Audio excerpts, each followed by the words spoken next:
basically with understanding words, when I was working in a Year 3 class, we noticed that there was quite a low standard of a certain amount of students that actually couldn't read. They couldn't understand what was expected of them. They couldn't just sit down and read the paragraph and get on with their work. They became a bit distracted. So Jennifer Guzman, who is our special ed teacher in Bar Street, she researches programs all the time, and she came across your program and spoke to you, and she found that your program was written by an Australian for Australians, or anyone I would imagine, but you know, it was easy to follow. It had a list of instructions, a step-by-step guide for anybody who was delivering the program to follow, and also the program was appropriate for what the children needed. It started at, you could go at any range, so it goes from A to Z. It goes from Year 1s all the way up to adults. So we needed to assess the children, and I had 7 of them at that time, assess their reading ability, what they could do, and then group the children accordingly to what program best suited them. So my 7 children that I had, they had a reading level probably Year 2, beginning Year 2. So we started them on C level, and for someone that's never delivered a program like this before, I've always worked with just autistic children or Asperger's children assisted in the classroom. I've certainly seen children that couldn't cope with the workload that I have gone off and helped when my child didn't need assistance, and this program is perfect for these sort of children. But we grouped the kids together, and then I followed basically your instructions at the start, word for word, on how to deliver, and word for word delivering your program. They're easy to follow, simple instructions, and each child got given a copy of your book, of the C level book, and I had the teacher instruction booklet, and we went by step in delivering that program. So were you running it, when you say you have 7 kids, was that 7 in one group, or did you have them divided up into several groups? I had 7 in one group. Wow. I found it, well, the behaviour, there wasn't much of a behaviour issue. For me, the children I had were very good. You couldn't have, if you did have a child with a behaviour issue, you're probably best doing a smaller group, like 2 or 3, or even one-on-one with that child. But for me, with a group of 7, I didn't have any behaviour issues. The children really wanted to learn, and they were interested in what they knew they couldn't. They knew that they couldn't read, and their self-esteem was a bit low.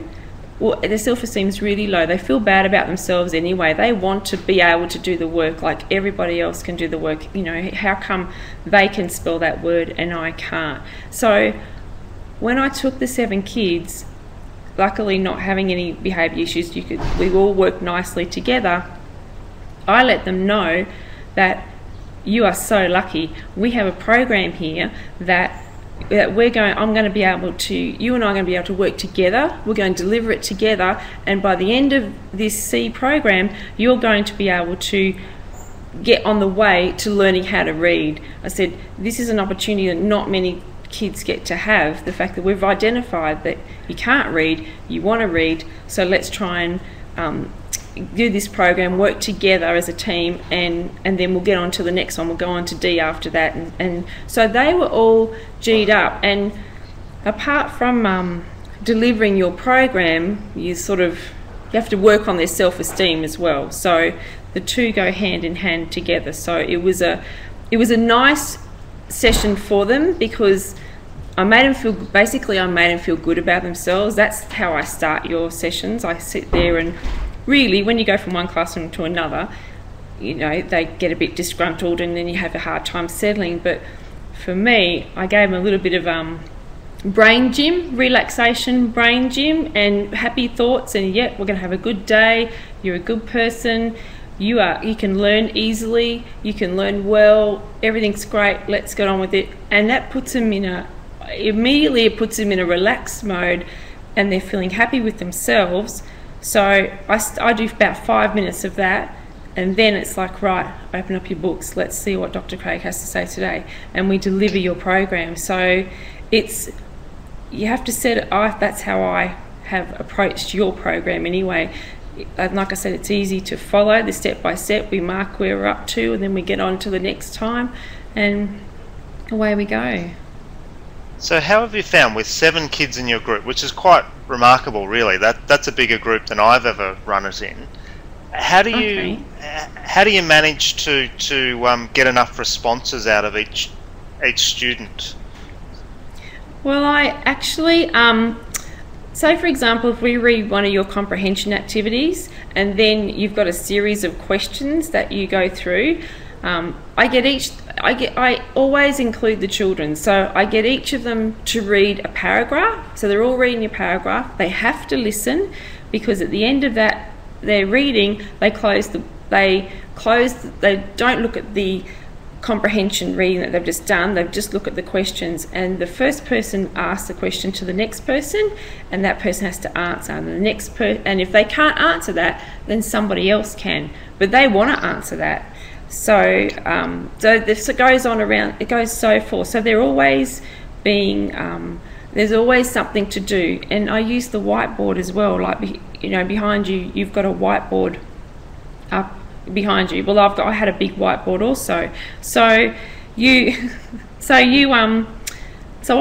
the whiteboard. They all had a writing book, and they all had your program book and had a whiteboard, and I used to write down the activities, and they had to write them down as well. So they've actually got a book full of activities that because I think you can just underline or highlight through your book sometimes. I think you get the kids, you know, sounds like you get the children to do. Well, I made them write everything, because a lot of this is a lot of verbal and oral language, and we did use it initially in Year 3 as the children's literacy program. So they weren't getting any writing. They were getting lots of reading, lots of comprehension, no writing. So I made them write down everything, and then at times when we were doing the changings of vowels in words, I get them to come up, you show me how to do it, you know, what does this sound make, underline it. So I really got them involved in what we were doing. I didn't just sit there and read through a program. They were involved. And if they weren't, that's right, and if they weren't paying attention, then they missed out and go along, and they didn't really enjoy missing out. So it sounds like with the way you had managed your group, developed your relationship with them, and the relationship within the student members of the group, to the point where everyone, I imagine that the majority of the group, actually wanted to answer the questions, so they were actively attending. But even if they weren't, you were making sure that even though they may not have been being asked a question, if that question was answered incorrectly, they could possibly be put on the spot. So you were sort of motivating them to keep engaged and keep attending. So basically what you're saying is that even if they weren't reading, or even if they weren't answering a question, they were required to be reading along silently or thinking, so that if required they could give the right response. That's exactly right. If I said, Bob, you know, it's your to ask the question to Mary couldn't answer it, I'd say, right, Jaden, what was the answer to that? So it was a bit quick, so they had to pay attention, because these kids have to realise how lucky they are to have a program, to have a person. You know, I think the teacher has to make these kids aware, go, my gosh, you guys are so lucky. So many kids just slip through the system, but not you. You're here and we're doing this, and you are going to go far with this. You're soon not going to have to need this program, because your reading's going to come up to scratch. It might take 6 months, it might take 2 years, but you're going to get there because you're doing this. And because of that, they're like, oh yeah, okay, you know, what's next? So it's, you really you have to, I think you just can't get there and open up your book and just deliver it, because it's a great program, but anyone can be a teacher, you know, but not really. You have to motivate the kids to want to do it. And how lucky are you that we've discovered you've got a problem.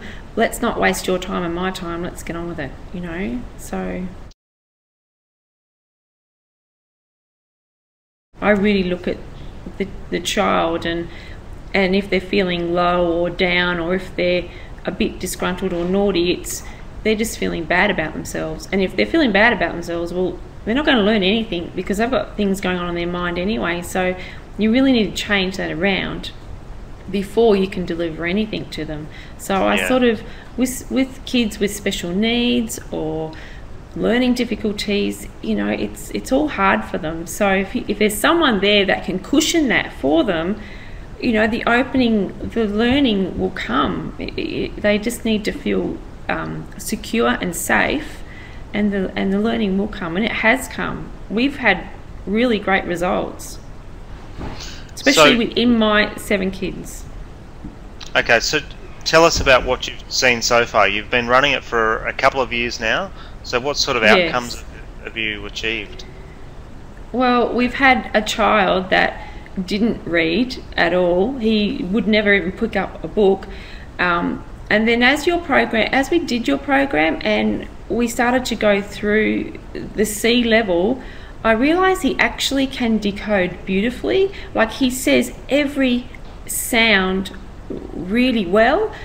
He just really hadn't been shown. He'd had a bit of trauma in his life, and his learning wasn't happening. But when we sat down and we started to decode words and then put the digraphs together and the trigraphs together, he actually could do it quite well. It's almost like he was ready. And and we discovered with him, you do a comprehension activity and you shut the book and you ask questions.